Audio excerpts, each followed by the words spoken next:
guys! Welcome back again. Ayan, unboxing tayo ng aking dumating na yung aking colon guard. Ayan, don't forget to like and subscribe and hit the bell button. Ayan. Ito yung tawag na colon guard.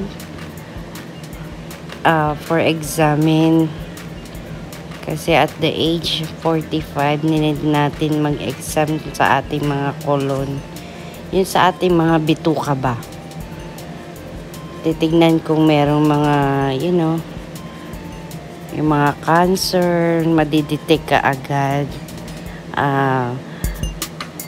Kumbaga ito yung kukuha ka lang ng sample ng pupok mo yan, tapos doon mo siya ilagay and malalaman mo na kung may problema ka dun sa colon mo, yung sa bituka mo or whatever na at least maagang madidetect, magagamot ang colon mo. Kaya importante yun sa atin, guys. Ayan, meron tayong mga ang tawag dyan, kung paano gamitin yung yung sample. Ayan, paano mo siya gamitin.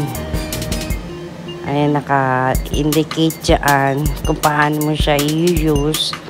Tapos i-coveran mo, kukuha ka lang ng sample. Yun na. Ayan, diba madali lang. Importante sa atin yan, guys.